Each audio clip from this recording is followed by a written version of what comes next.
Hey everybody, how you doing? Keith KUHN here with Nate Harrington, Atlas Cinema, and this guy here, Red Top. Hey, Red how you Top. doing? Not bad, buddy. If you don't know him, you're going to know him soon. This man has traveled the world, and he's a musician, and he started very early in life. But we're going to get to Red Top in a second. Let me ask you a question, Nate. Yeah. So, the theater here. Yes. Things are going okay, and I want to thank Nate for letting us come over here to do this.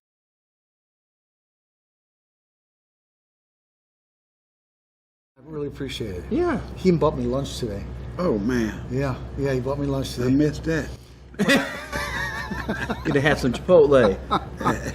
So we're going to talk about a bunch of different things here, and once again, I want to thank you, Nate, for letting us come For over sure. here. It's my pleasure. And tell us how the business is going with Well, the COVID Well, stuff. everything's changed. You know, the way that we do business now is different. But you know, this business, like even the music, it's all about product. If you have good product, you're gonna sell. So week in and week out, it just changes. It's an ebb and flow. So this summer, I think we're gonna find business is gonna start going up, and that's gonna be around the country. You're gonna find business is gonna go up everywhere because they're opening things up. Things are going back to normal a little bit. So I think we'll be all right. What is the name of this theater? This is Atlas Cinemas in Elyria. Atlas, Yep. yes. Yep. Tell them how many years you've been here. Oh, I've been here, well, let's see, 13 years with this company, and I was 4.5 years with the other. So I've been here almost 2 decades. Man, Yeah. you don't look that old. I know, not yet. But the business is aging him. Yeah, Oh, oh, yeah. it'll do it. Oh, yeah. It'll It do it. always does, though. It always does. But let me tell you about this guy here. I met him this last fall, I believe it was, in Vermilion, Right. at a place called the Old Prague Restaurant. Yeah. And I didn't know who he was. I didn't know who Red Top was. But I know now, and when he told me a little story, which you're going to hear about, it's going to blow you away. So stay tuned here. Now listen, he told me that he sat in for Fats Domino when you were at the age of what? 15. Tell him the story. Well, we had a little group, my brother and I, and some other friends, in Martinsville, Virginia. And every year it's called the June German Ball that they gave. Big. They had a lot of groups there. Fats was there, but Fats had a cold, and he could not play that night. And here I am, just 15 years old, glad to be there. But I knew all of his songs. And they said, well, what are we going to do for a piano player? I said, I can do it. There you go. There you go. And that's when I got my first start. And we left there. He took In his lobby. with them to Dansville, Virginia, on our way to Richmond. And we did the shows there with them, me and my brother and the group. And that's when I first got my little break. Oh, that's awesome. And you've been playing keyboards all your life. Since I was 5 years old. Oh, my gosh. Right. Wow. Amazing. My brother bought a big upright piano. Thing weighed over 1,000 pounds. And my dad played guitar and banjo. My mother played too. But I stayed with my brother because he had that piano. I said, I'm going to play that. And I said, I know what I want to be now. I want to be a musician. This was at 5 now. Yeah. I knew what I was going to do. Age of 5. Wow. Right. And I've been playing ever since. Wow. That's been playing 80 years. Wow. Amazing. You want to tell us a little bit about Robert Lockwood? Well, Robert came after a lot of other groups. Like after I got to Ohio, I came to Ohio. My brother brought me and my brother to Ohio, and we got a group that's called the Four Lovers. The Four Lovers. Let me say something real quick here. Now, if you want to know about his bio, go on the internet, go to Wikipedia, and type in Robert Red Top Young, and you're going to see the whole bio. So go ahead and finish your story, buddy. And I started then after I got here in Ohio, we got this group called the Four Lovers. Uh-huh. And from then, we got this lady called Martha Hodge. Uh-huh. She couldn't have been no more than 21 years old. Uh-huh. And her friend was Sonny Rucker. They picked us up, and she just loved us. And you know, later on, I married her niece. Okay. But anyway, they picked us up, and we traveled all over Ohio. I mean, we had a doo-wop group was something. I mean, everybody loved us. We played everywhere. And I met Robert Lockwood when I was 15 years old at a place called Gleason's. Aunt Libby, that's her name, Elizabeth Hodge, took us to that club, and Robert Lockwood and little Walter, Jook, everyone came out with Jook. And this was in 1952.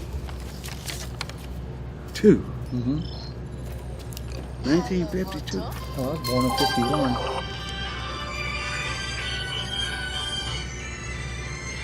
So it's, you know, this. Anyway, where were we? 1952. Uh-huh. And I met Robert Lockwood and little Walter. Let me ask you a question here, because I was reading here about when you traveled in this black Buick ambulance. Oh yeah, And also, it was a 1958 Cadillac hearse. that's right. Tell them about that. What year that was? That was in 58, 59. Because I got out of the Army in 56. Uh-huh. Got with this group called the Red Riders. Okay. Lee Abel and the Red Riders, Sam Doman, Von Adams, and myself. We were called Little Red Riders. Huh.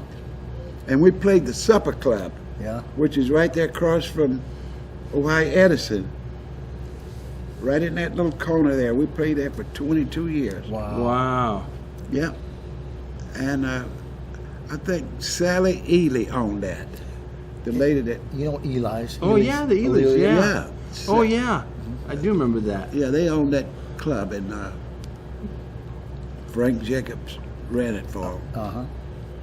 And that was after I got out of the Army. And from then on, we did this song called Tequila. Tequila. Tequila. and we got it stolen from us. The No chaps kidding. got it. Is that right? Yeah. They stole it from you, huh? Yep. We did it right there in Cleveland. Cleveland Audio Studios. No kidding. Yep. And they stole it. Oh yeah. I tell you who recorded it.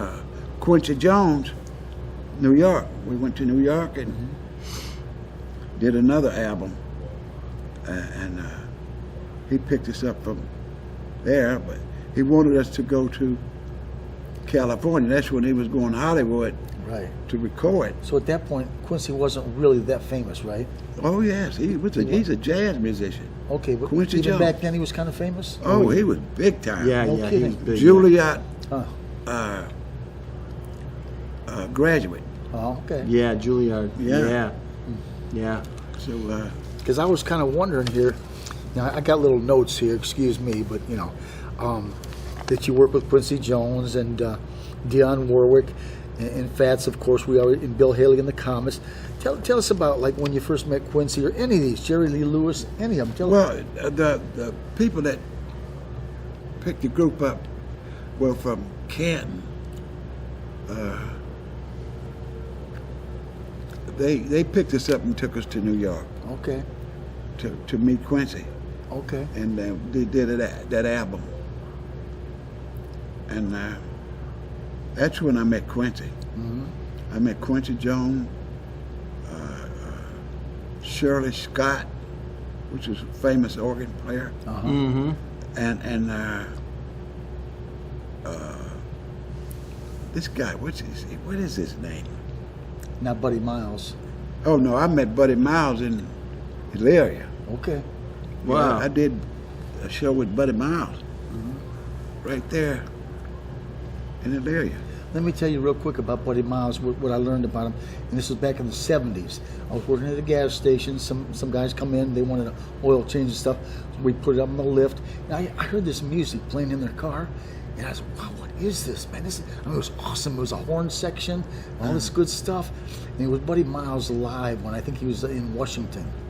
And I since then learned about Buddy Miles, and I got that album, and I still love that album. And that album's probably 40 years old. Wow. And it's still good music. Do you remember the name of it? Buddy Miles Live. Oh, okay.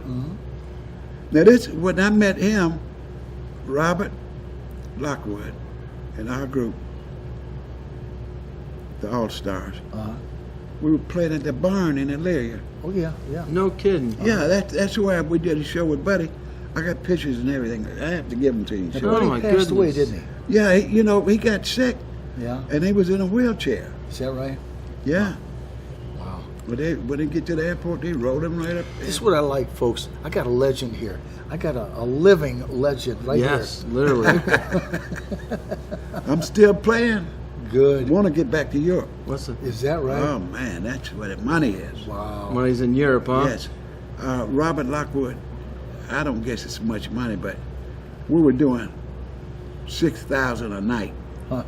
7 nights a week. That's not bad money. Oh, that's good money. Plus, they paid for the flight there, which was 11 people in our entourage.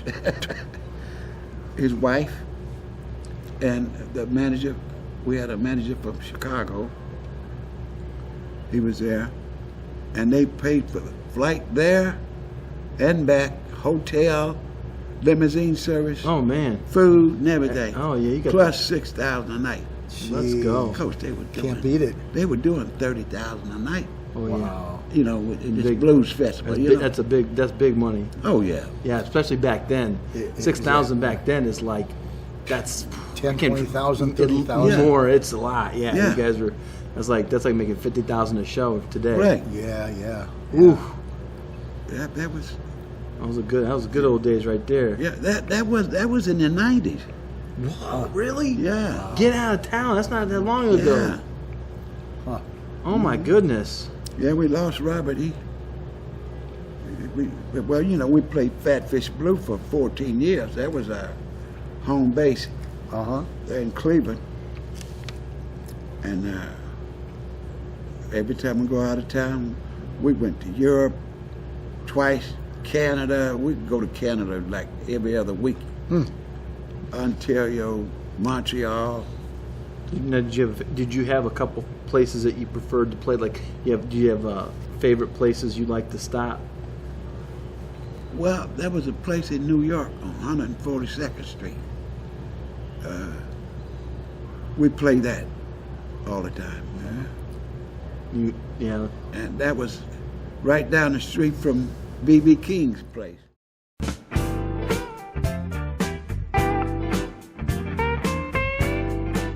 Oh, yeah. Oh man. Because I got here where you played with B.B. King. Or Oh, B.B. was on our Grammy. We won a Grammy, Robert and I. Wow. Grammy. And gotta find me a woman. You heard it right. He won a Grammy.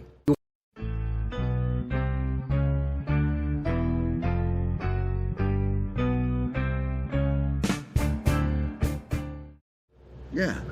And B.B. King's playing guitar on that. Man. That's something. Because B.B. King is one of Robert's students coming up as a child from, I think it was, the name of the town was, where the Crossroads, have you heard that? Seen that, that movie, The Crossroads? I don't recall. Where Robert Johnson sold his soul to the devil? Yes. Yes, I know. You're talking Robert Johnson is Robert Lockwood's stepfather. Whoa! Yeah. Get out of town. So this was Cat Scratch or something, Fever? Arkansas. Oh, That's okay. where he's from, a little town about the size of this theater. Cat Scratch, Arkansas. Yeah. And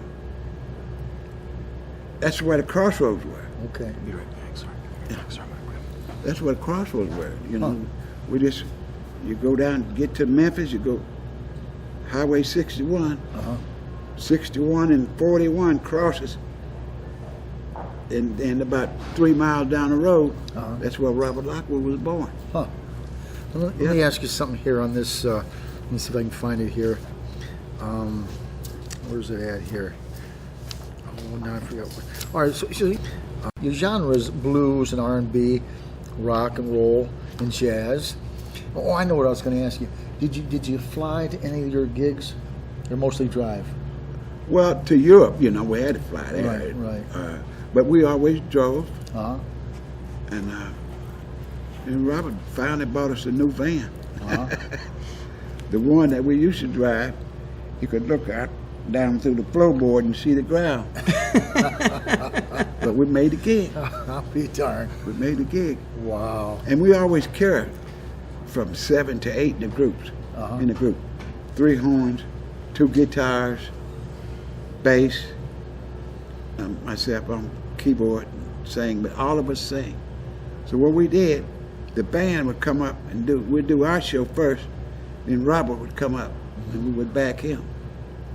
Can you tell us a little bit about Dionne Warwick and how you? Oh, I met Dionne Warwick in the late 50s. That's right. She That's was when, coming up.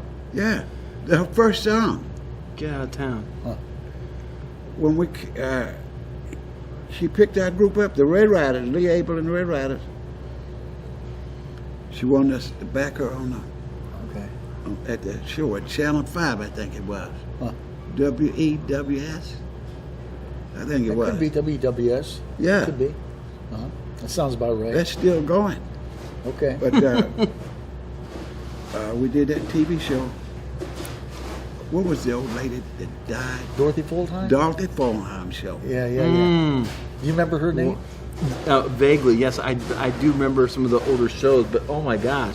Yeah, Dorothy Fulltime. She was feisty. She was very feisty. Oh, yeah. I remember my dad and my grandparents used to watch the old time shows. Yeah. Oh my goodness. She did not want to retire. She told it like it was. She interviewed presidents, all kind of stuff. I know. Dorothy was something. She was. But yes, the Dionne was about 18. No kidding. 18 years old. Yeah, she about 18 years old. I remember. I imagine the life you had, it probably went fast, because when you're having a good time like that, time flies. Oh, man. Huh? You don't think about time. No. You're just having a good time. Yeah, you're just enjoying the being time. in the theatrical business, you know? Yeah, oh yeah. That world is something else. Yeah. Because I'm still in it. Everything I own, God gave it to me, you know? Yeah. Right. And that's what I've done all my life. I've gone to 3 schools, top schools. I graduated, both of them. I had one in Alabama. I went there because I was on the road traveling, just had a new son. And I waited till he got about a year old. Marty Kahn, an agency from Cleveland, he booked me down in Florida. And I took my wife and my son and I hit the road. There's a picture of you on the internet, and you got like, it's a beret. It looks like a beret.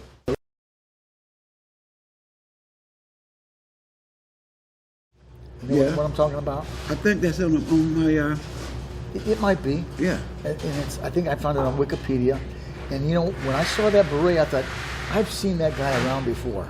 So I may have seen you, and this was years ago. Yeah. When you run around Lorraine with your beret on, I thought you, Green Beret, are going to kill me. Oh, no. I was a good soldier, though. I was a recon, you know. And we wore berets, too. But I bought that beret in Lucerne, Switzerland. No kidding. Yep. Wow. Sure did. That one that's on my out of pocket. I wanted to ask you about Frankie Avalon here. Frank Avalon, I met him in Lorraine. Okay. Fabian, Frankie Avalon, that was a bunch of stars. But the Red Riders, we had a group, a unique group. we played with everybody that come in this area. They always call us to play with on the show. Wow. But that at the Antlers Theater, right there on old West Erie and West Erie. Yeah, I know. It's a hopping place in the time. Yeah. I mean, they had boxing matches and all kind of stuff down there. Yeah, Oh, yeah. man. Well, that's where I met Frankie Avalon and Fabian, and they were just starting out. I'll be darned. Yeah, God Almighty, man. yep, good people, man. They I'm just so happy to have met this guy. You have no idea. you know, Close in the music business, there's no prejudice. Yeah, Never, Yeah. never. I never ran into none of that crap. because you know it is the music About is the music. everything. Oh yeah, Right. The same thing, you know, it's supposed to be the same way in the theatrical business too, because because the artistry is what's preserved. Right. What's loved and revered is the artistry. right. That's awesome. But the only one thing that when we played down south, the blacks would sit upstairs, and other people sit downstairs. Uh-huh. And we had to go to our dressing room after each show. You couldn't mingle. You couldn't do none of that. Was on the South only. Yeah. Unbelievable. And when we buy food, they had a separate little window in the back as you go to that window. Wow. Pick on the window. Say, I need a hamburger. Uh, Yeah. Ain't that a shame? They had separate fountains to drink out of. I remember seeing some Oh, of that I've stuff. been through it.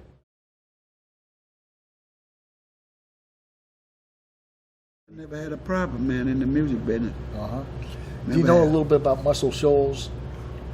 Yes, I live about 8 miles from Muscle Shoals. Tell them a little bit about Muscle Shoals. Oh, they had all the great stars that come out of that. It's a recording studio. I can't even name all of them, but Aretha Franklin. yeah, and I mean, oodles of them. Otis Redding and, and Yeah. all those guys I knew. Yeah. I did a show with Otis Redding the night before he got killed in Lorraine. Tell us about. I don't remember It- him it- about getting killed. Tell us. Well, it's Lincoln Park. Oh yeah, Lincoln Ballroom. Yeah, Uh-huh. right there. He got killed there. No, he Oh. got on his plane. Okay. He had his own plane, Yeah. and it was parked there in Cleveland, the hockey. Okay. So from that show that night, it went down. When it was on its way to somewhere out west. Yeah. You just never know when No, things are never going to Man, change and man, happen. he's one of the all-time. Now, if you had all the artists you played with in your life at top, who would you break down as the people that you really enjoyed to play with the most and you loved being around the most? They all was good. I Yeah. mean, back in those days, rhythm and blues, that's how I learned how to play jazz, Uh-huh. from rhythm and blues. The rock and roll was before Elvis Presley. Mm-hmm. I was with Little Richard. Yeah. Oh, Right, man. right. Yeah. Yeah. I was with Little Richard, was 17. And I was 16, I think it was. To me, That's I during think- that time traveling, down south. To me, I think Little Richard was the innovator Oh of rock man, and roll. Little you know. Richard was something I mean, else. Yeah, he was special. I remember, Yeah. it won't take long to tell this story. No, take your time. Our agent was from New York, Uh-huh. Horace Edwards, Uh-huh. and he was 100% gay, but back then he was in the closet. Yeah. And he tried to fool around with me because Little Richard and my brother had gone somewhere. Then when we come back, I told Richard and my brother that Horace tried to offend me, Little Richard beat that man half to death. Is that right? No Yeah. kidding. Wow. Yeah, and Little Richard was 100% gay too. Oh, yeah, for sure. I thought Yeah. he was like both ways or something. you know? Well, he was a man, yeah, yeah. yeah, yeah. but he was, I'm not opening. You're right. Sorry. yeah. I mean, that was in the closet, Uh-huh. but he was a pretty man. I mean, With all that makeup on, yeah. yeah, Uh-huh. he was a good-looking man I saw a story from why he- Macon. I saw a story why he dressed up like that. But he said because something about that's the only way he could get to play with girls in the shows of the theater, because he was pretending like he was gay or like one of them, and that's the only way they'd let him play in there. Something like that is what I heard. Right. And this was before Tutti Frutti. Okay. The record Tutti Frutti. Yeah, I remember that one. Well, I was with him before that. Huh. He What had year would you say that was, roughly? 19. It was late 50s. Okay. That's when I went down south, and we got into a bunch of stuff down there, and the group broke up. The two guys, their parents sent them enough money to come home on the bus. Uh-huh. So me and my brother, we hitchhiked from North Carolina. No, yeah. Fort, what's that fort down there? I forget. But anyway, we hitchhiked. And on the way back, this guy picked us up. White guy picked us up. Me and my brother was walking on the road. And, you know, he had his guitar. And so quite naturally, somebody's going to stop me. Going to give you a ride. Yeah. Fooled around, this guy was gay. Huh. Man, I'm telling you, we can't get away from him. But I have nothing against people that's gay, you know, that's their way of life. Yeah. But, you know, you stay over there and I stay over here. You told me something one time that kind of stuck in my mind about how, you know, you saw a lot of guys come up, a lot of them got into drugs and drinking and stuff. You know what? I've seen so much. Now, you talking about heroin? Today is nothing like it used to be. I mean, that was raw heroin. I mean, but I never got into drugs. That's what you told me. That's why I'm 85 now. That impressed me. That impresses me. Never got into drugs. Always scared. Because my mother was religious. And she would tell us, don't do this and don't do that. And we followed her word. Yeah. My brother and I, you know, we stuck together. Right. Because it was 6 boys and 1 girl. I'm the youngest. All of them are deceased now. But me, I'm the last one left, and I'm the youngest. Yeah. Wow. We always followed my mom, man. Because my dad was a moonshiner, and my brothers. This was in Virginia, Martinsville. Man, because Martinsville, Virginia, is the capital of moonshine today. Did they run it or just make it? They make it, sell it. But not run it? What do you mean, drive it? Yeah. Yes. They had those 1944 coupes. And they would load that thing down. I remember one time in Martinsville, at a little town we lived in called Luster Town. The street didn't have no name. But what my brother, they used to rob the other guys, steal, like they was the cops, and they'd run them away and they'd get the liquor. And they would sell it. So they would do my brothers the same way. So they had a snitch in the group. My people were working for my brother. They told these guys that they were white guys too. So yeah, Nick Young stole your liquor.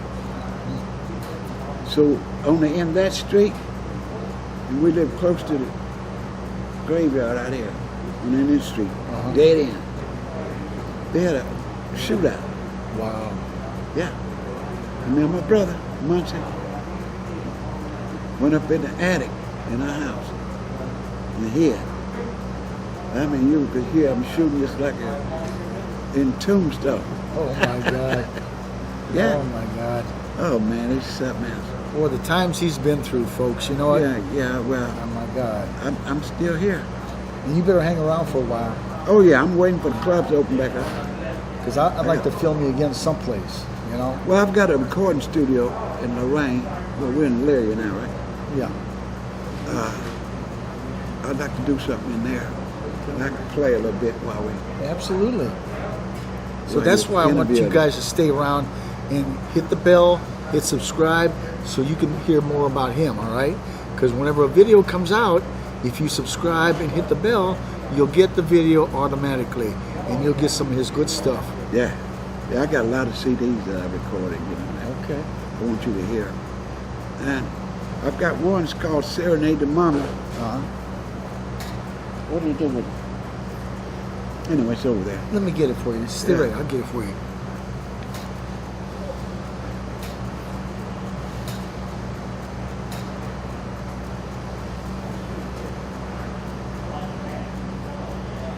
Yeah. This CD right here. I don't know if you can see this or not, but this is the CD he's talking about, okay? Yeah, Serenade to Mama. An early morning serenade across too many miles. When you hear that, it's gonna make you cry. All right. Yeah, it's about my mama. Okay. You know, or anybody's mother. You know, Right. I wanted to do it for Mother's Day, but it's kind of late now. But I recorded it. That's our label. Uh-huh. And I just lost my son, Kenny, and we were getting ready to open the studio here in KRT Studios. Can people get this someplace or no? Well, it's not released yet. Okay. Are you going to release it one day? Yes, sir. All right. It's ready. It's ready to go. Now maybe someday we can make some copies for you or something. Oh, I got plenty of copies. Okay. I'll give you some. All right. So, but that song will make you cry. All right. I've got real violins in it. Nice, nice. Yeah. That puts the feeling in there. Oh, yes. Uh-huh. And it's nice, easy.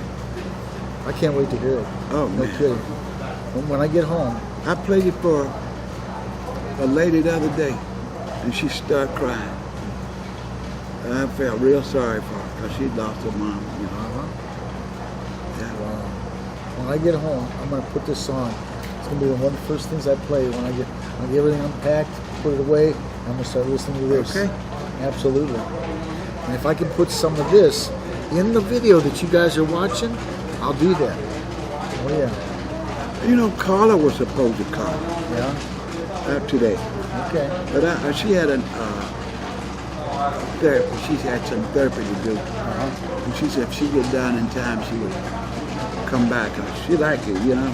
She's pretty cool. Yeah, she's been taking care of me for years. Uh-huh. You know, that's my buddy. Yeah. That's my niece. Right. Yeah. Carla Johnson. When I first met her over at the Prague, Yeah. she took a little bit of warming up too, because she didn't want the camera on her. Right. But eventually, I got the camera on her, Yeah, Carla's something And else. then we talked on the phone a little bit, her and I, and she's a hoot. Yeah, she is. Yeah, she take care of me. Anything else you want to talk about? Now we can save it for the studio. This won't be the only session we have. At least today. I mean, yeah, today. Yeah. But this is not the end of this. Oh no. We can go on for. Unless I kick the bucket. Oh No. man, Just, You're not going I'm just nowhere. messing with him, I like to have fun. I like to have fun. Yeah, right? man. Yeah. yeah. I like your tie. You're looking good. I mean, you Hey, are man, looking good, buddy. My suspenders. You're looking wow. And they're keyboards. Yeah, just like my They're tie. piano keys. See, with my vision, I don't see it good, but now that you mentioned, I see it. Yeah. And I do have a little eye problem. I really do. Yeah. You know you got to get home before dark. I'll definitely do that. Yeah. So, folks, listen up here. You heard it, and you're going to hear more. So we're going to wrap this up, and I want to thank Red Top for coming down. I want to thank you for having me here. Oh, shucks. You're my new buddy. You're my new buddy. What's the theater manager? Nate. Nate. Nate Harrington. Nate Harrington. He's a great dude, man. He is. And I thank him for letting us Yeah. do this here. He let me play a movie over here. I mean, I had to rent the theater, but the movie I made, the motion picture, he let me play it here, and all that stuff, And we've kind of been friends ever since. And I sometimes hope someday you and I make a movie. that'd be awesome. I was just telling Nate today, I says, Nate, I don't think I'll ever make another movie because it's so hard to try to get people together and cooperate. And it's about you got to cooperate and work together. And sometimes people don't like to cooperate. Well, you have to have a manager with a little Boston baseball bat, you know those little... Man, I had some groups, man, that was, man, you had to really Crack the threaten whip. them. Crack the whip on them. Yeah, to make them play right. I mean, you know, Yeah. because they want to do what they want to do. Yeah.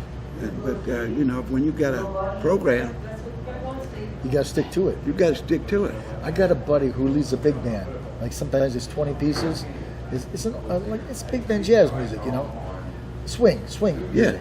And he tells me, he says, sometimes I got to deal with these knuckleheads. Oh, man. All the band members, and I'm sure it's not easy. No, it's not easy. Because the Army trained me. They taught me a lot because I was in a recon company. If you know what I'm talking about there. We're the first to go out there and reconnoiter all of the enemy. We got killed first. Okay. But thank God I made it back. You know, I'll tell you who they say was rough to work with was James Brown. Oh, I knew James Brown. When James Brown had pasteboard in his shoes, he had holes in the bottom of his shoes. Wow. Raggedy pants, torn holes in the back. He was driven. That You know, guy, man, he was terrific. I He mean, was. I love James Brown music. and he write all his own stuff. Yeah. Nobody write his stuff for him. But they said that, like, when James Brown is, you know, telling these guys to do something, all eyes on James. That's it. And he would fine them, penalize them if they missed a beat or That's something. right. Yeah. That's right. Very Or disciplined. fire 'em. Or fire him. Yeah. But I tell you, he moved a lot of people. He made a lot of money. He did good. Oh yeah, he did did. very well. Did very well. He was blessed. Yes, he was. Yes, he was. Blessed. And he came up through some rough times too. Oh man. Yeah. I met James in Cincinnati. Uh-huh. Yeah, that's where I met James Brown. 50 years ago, 60 years ago. Oh. I told you before Longer than that. when I first met you, you says, "I love you," and you know what? I do know love what? you, man. I love you.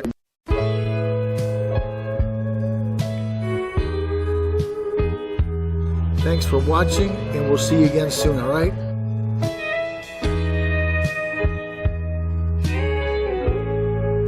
An early morning serenade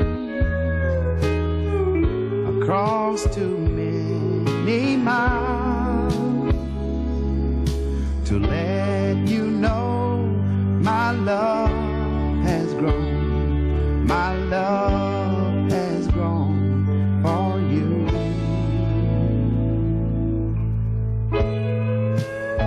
An early morning rendezvous. Moon has gone to bed. The time is now. I'll take my bow for you. This special song.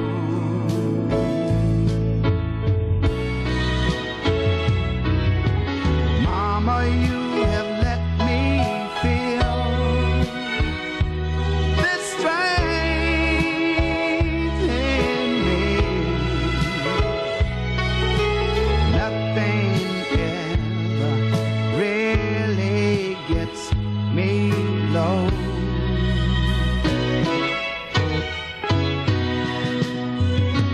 Mama, you have let me live with a soul love to give.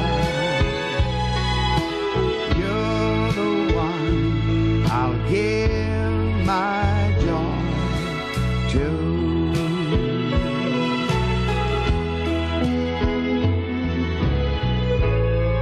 The wind is softly sighing. Your eyes are all I see. You hold my dreams inside of you. I hold your love in me. The times you found me crying, you carried all my pain. The magic of I'll sing this song in praise.